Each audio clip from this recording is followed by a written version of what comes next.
Assalamualaikum warahmatullahi wabarakatuh. Perkenalkan, nama saya Muhammad Rizky Ramadi. Di sini saya akan menjelaskan tentang jenis pesan dakwah. Jadi, pesan dakwah itu ada beberapa jenis, diantaranya adalah yang pertama ayat-ayat Al-Quran. Al-Quran merupakan wahyu penyempurna dari kitab-kitab sebelumnya. Al-Quran diturunkan kepada Nabi Muhammad SAW.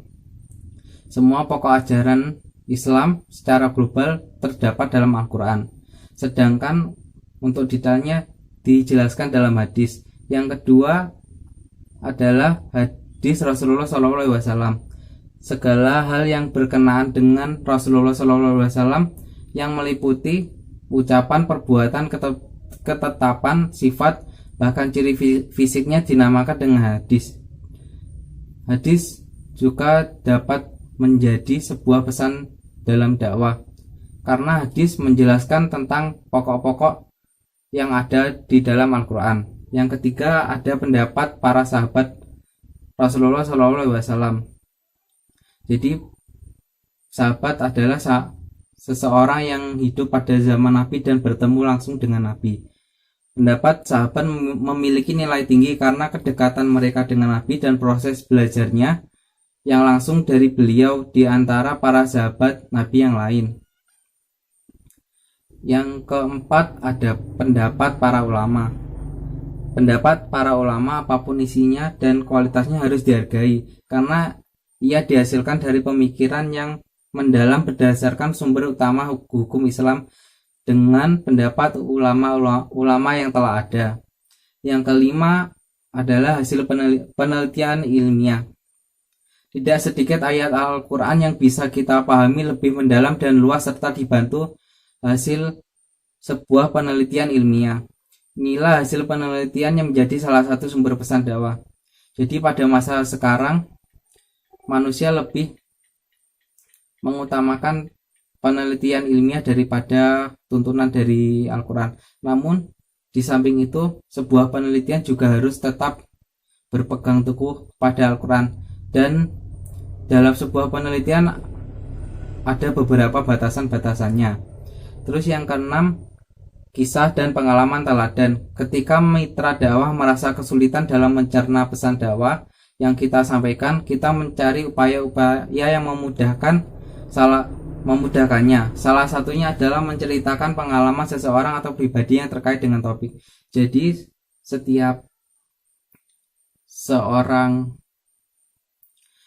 pendakwah menyampaikan dakwahnya, beliau juga menyampaikan tentang pengalaman pribadi, baik itu dari dirinya sendiri atau dari orang lain. Jadi secara tidak langsung memberikan contoh agar sang mitra dakwah dapat paham tentang materi dakwah yang disampaikan. Sekian penjelasan dari saya, kurang lebihnya mohon maaf. Wassalamualaikum warahmatullahi wabarakatuh. Assalamualaikum warahmatullahi wabarakatuh. Saya di sini Mufidatul Mafura akan menjelaskan tema pesan dakwah. Pesan adalah sesuatu yang disampaikan pengirim kepada penerima. Pesan dakwah ialah al-Islam yang bersumber dari Al-Quran dan hadis, yang bercabang untuk meliputi akhlak, akidah, dan syariah sebagai sumber utama yang meliputi sumber yang diperoleh dalam berbagai macam cabang ilmu atau dakwah yang disampaikan oleh dai kepada mad'u yang bersumber dari agama Islam. Tujuan dakwah ialah mengajak manusia untuk menuju jalan yang benar, yaitu jalan yang diridhai oleh Allah. Tujuan utama adalah membina mental agama Islam yang bagi kaum muslimin yang masih mu'alaf.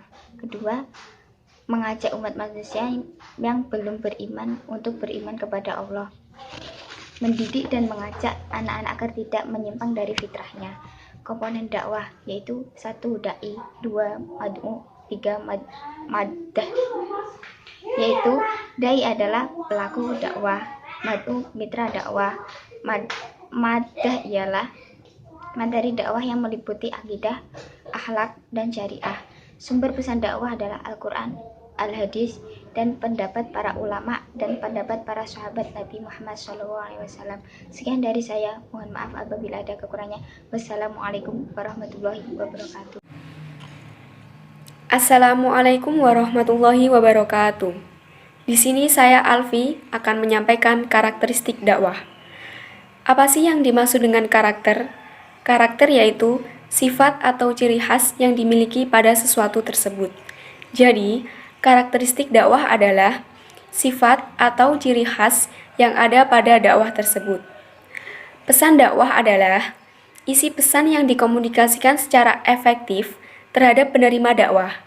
Pada dasarnya, materi dakwah Islam bergantung pada tujuan dakwah yang dicapainya sudah menjadi doktrin atau komitmen. Bahkan, setiap muslim wajib berdakwah, baik itu secara perorangan ataupun orang banyak.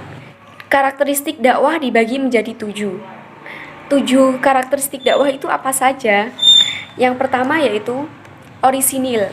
Orisinil itu maksudnya asli dari Allah, yakni pesan dakwah Islam yang benar-benar bersumber dari Allah. Allah telah menurunkan wahyu melalui perantara malaikat Jibril kepada Nabi Muhammad SAW. Selanjutnya, Nabi Muhammad mendakwahkan wahyu tersebut untuk membimbing manusia ke jalan yang benar. Yang kedua yaitu mudah. Di sini yang dimaksud dengan mudah yakni semua perintah Islam bisa ditoleransi dan diberi keringanan jika menemui kesulitan dalam pelaksanaannya. Yang ketiga yaitu lengkap. Yang dimaksud dengan lengkap di sini yakni ajaran Islam mengatur berbagai kehidupan manusia dari hal yang paling kecil hingga hal yang paling besar. Yang keempat, seimbang. Seimbang adalah ketika ada manusia yang diliputi nafsu, keserakahan, pasti ada manusia yang tertindas. Dan Islam mengatur hal ini dengan kewajiban berzakat. Jadi kita itu diwajibkan untuk mengeluarkan zakat, baik bagi kalangan atas maupun kalangan bawah. Yang kelima yaitu universal. Universal yaitu mencakup semua bidang kehidupan dengan nilai-nilai mulia yang diterima oleh manusia yang beradab. Yang selanjutnya yaitu masuk akal. Yang dimaksud dengan masuk akal di sini apa sih? Masuk akal yaitu yakni semua yang diajarkan dalam Islam dapat diterima oleh akal. Selanjutnya yaitu membawa kebaikan. Membawa kebaikan di sini maksudnya Islam mengajarkan kesetaraan manusia tanpa membedakan ras, warna kulit, kerja keras, dan yang lainnya. Sedangkan menurut Asep Muhyiddin, merumuskan karakteristik pada dakwah sebagai yang saya sebutkan saat ini. Yang pertama yaitu Islam sebagai agama fitrah. Yang kedua, Islam sebagai agama rasional dan pemikiran. Yang ketiga, Islam sebagai agama ilmiah, hikmah dan fiqhiyah. Yang selanjutnya, Islam sebagai agama argumentatif atau hujah dan demonstratif. Yang selanjutnya, Islam sebagai hati atau kolbun atau kesadaran dan nurani atau dhamir. Yang selanjutnya yaitu Islam sebagai agama kebebasan atau huriyah dan kemerdekaan atau istiqlal. Sekian materi yang dapat saya sampaikan, kurang lebihnya mohon maaf. Wassalamualaikum warahmatullahi wabarakatuh.